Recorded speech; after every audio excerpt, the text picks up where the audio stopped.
Welcome back, and thank you for being here supporting this video series.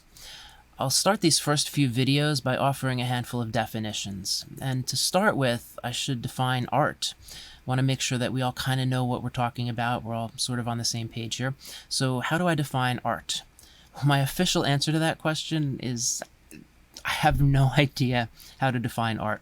The more I try, the more perplexing it is to find a definition. I've read somebody talking about jazz saying if you don't know what it is, a definition won't help you. And I kind of think that sort of applies here with the arts. I'm not talking necessarily about Christian art or any real subgenre of the arts. It's the arts as a whole is what I'm talking about. If you go into a reputable art gallery or reputable art museum, what you would find in those places, that's really what we're talking about. But how do you define art?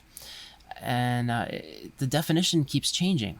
What people view as art, and especially what people see as good art, changes throughout history. So back to the Greeks and Romans, art was about geometric shapes. There was a lot of mathematics, geometry involved.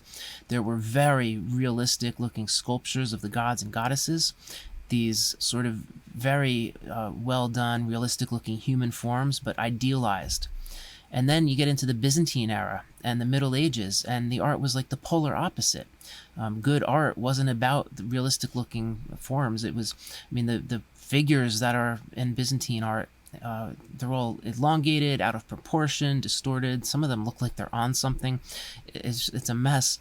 And yet the artist did that on purpose. It wasn't about portraying realistic-looking things. It was about communicating ideas through symbols. There's tremendous symbolism in that art. Then you get to the Renaissance, and it's sort of a reversal back to the Greek and Roman art world, except more of a humanistic approach. You're not idealizing things. You're embracing lots of different subject matter and making things look realistic without any sort of idealism in a lot of that work. Jump ahead quite a bit, you have the Expressionists coming in. And when I teach an art class, I'll very often start by asking the students, what is art? And one of the most common answers is art is an expression of the artist. Well, that comes directly from Expressionism. The Expressionists, the artists were expressing something of themselves, and that's really just that particular art genre. A lot of people mistakenly think that that's true of all artists of all time, and that's what art is, but it's really just the Expressionists. Mondrian came along and said those Expressionists, it's all about them and their expressions, and they're just too into themselves. We got to get away from this expression in art. And in fact, the world is in chaos.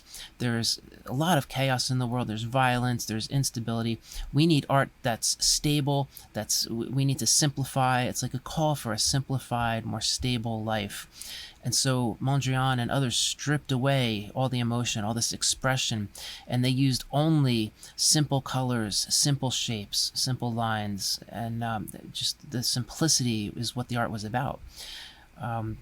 Marcel Duchamp and others in the Dada movement just saw what was happening in the world and said, this is all nonsense. Nothing makes sense. There's too much violence, killing, bloodshed, chaos.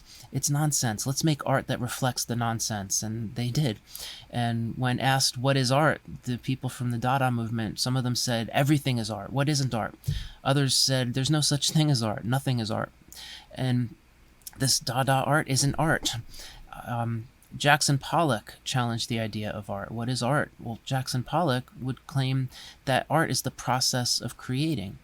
The picture, the painting that you hang on your wall is more of like a souvenir of the real art, but the real art is making the thing. It's the activity that goes into creating.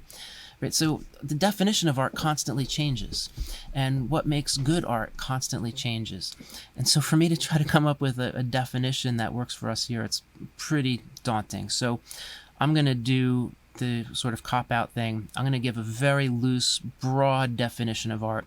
And basically I'll say whatever has generally been accepted as art throughout history, combined with current trends in the art world today, we'll call that art.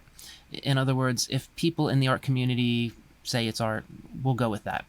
That's not even really a definition. It's very insufficient and pretty terrible. that's the best I got right now. So hopefully I'll be able to fine-tune that a little bit along the way.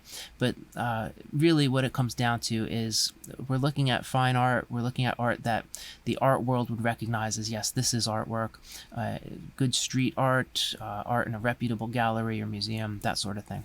So hopefully this gives you at least a vague idea what we're talking about.